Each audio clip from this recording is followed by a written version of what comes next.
नमस्कार बंधू आणि भगिनींनो, सुपार्वती मसाले या यूट्यूब चॅनलमध्ये आपलं सहर्ष स्वागत आहे। आज आपण 2 किलोचा मिरचीच्या प्रमाणामध्ये गाठी मसाला, कांदा लसूण मसाला व आमच्या भागामध्ये ह्या सर्वांना घरगुती चटणी बोलतो।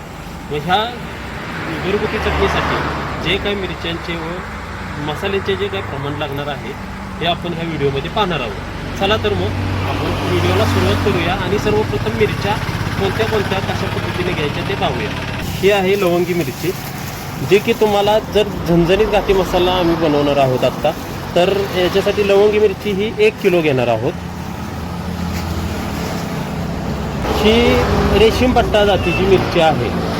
एकदम म्हणजे ह्या मिरचीचा गुणधर्मच आहे की एकदम डार्क कलर येतो आणि एकदम लाल भडक गडद लाल असा कलर, आणि ह्या मिरचींचे चटणीचं प्रमाण देखील जास्त पडतं।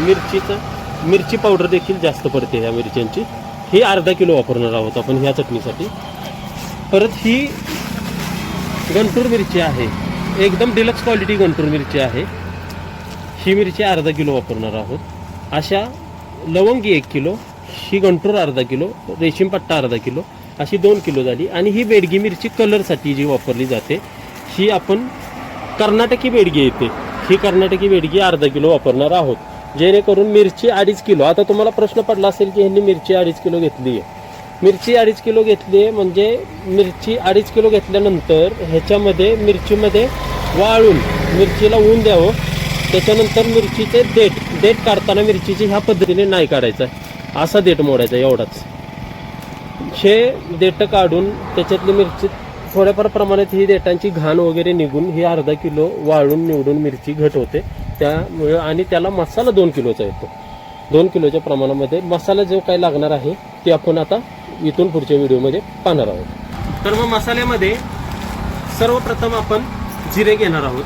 हे जिरे पाव किलो, 2 किलो मिरचीसाठी पाव किलो जिरा, मिरा 100 ग्रॅम मिरा घेणार आहोत, लवंग 50 ग्रॅम घेणार आहोत, ही दालचिनी आहे ही 50 ग्रॅम घेणार आहोत, हा शहाजिरा हे 20 ग्रॅम घेणार आहोत, मेथी 50 ग्रॅम, मोहरी 100 ग्रॅम, तीळ 100 ग्रॅम, खसखस 50 ग्रॅम, हे चक्रीफूल 20 ग्रॅम, मसाला वेलदोडे मसाला वेलची 20 ग्रॅम, त्रिफळा चिरफळ 20 ग्रॅम, ही रामपत्री लाल फूल 20 ग्रॅम, हे नागकेशर 20 ग्रॅम, ही जावित्री आहे ही 20 ग्रॅम, ही कसुरी मेथी आहे ही देखील 20 ग्रॅमच वापरतो आपण। हे हळदीचे गड्डे, सोरे गड्डे बोलतात त्याला, हे 40 ग्रॅम, हा हिंग आहे हा 20 ग्रॅम, खडा हिंग वापरायचा आहे, पावडर वापरायची नाहीये।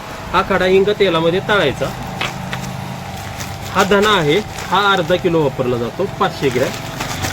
हे तमालपत्रे आहेत, 20 ग्रॅम वापरले जातात। हे बडीशेप आहे ही 50 ग्रॅम, ही सुंठ आहे ही 50 ग्रॅम, हे दगडफूल आहे हे 20 ग्रॅम, आणि हे जायफळ 2 नग वापरले, 1 किलोसाठी 1 नग, हे 2 जायफळ, आणि हे जायफळ आणि हिरवी वेलची 20 ग्रॅम, जायफळ 2 नग।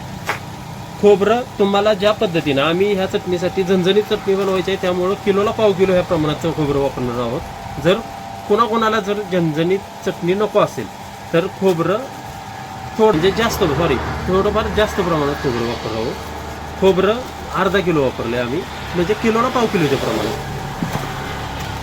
लसूण हा 1 किलो लसूण वापरणार आहोत 2 किलोच्या चटणीच्या मिरचीच्या प्रमाणात। कांदे किलोला किलो, जेणेकरून काही लोकांना जर कांदे किलोला किलो नसतील तर त्यांच्या हिशोबाने त्यांनी कांदे वापरले तरी चालतील, पण कांदे आमच्या इकडे गाठी मसाल्याला कांदे हे 1 किलोला 1 किलो कांदा असा वापरला जातो। कांद्यासाठी तेल 2 किलोच्या कांद्यासाठी कांद्यामध्ये कांदा चिरून भाजून त्याचा शिजवला जातो कांदा, त्याच्यानंतर त्याच्यामध्ये तेल ओतलं जातं, ते तेल अर्धा किलो तेल ओतायचं आहे, आणि त्याच्यानंतर हे सर्व मसाले डंकावरती नेऊन कुटायचे आहेत।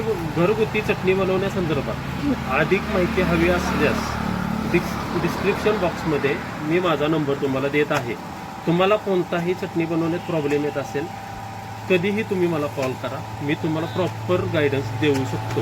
आणि आमच्या चॅनलला लाईक करा, कमेंट करा, शेअर करा, सबस्क्राईब करा. धन्यवाद.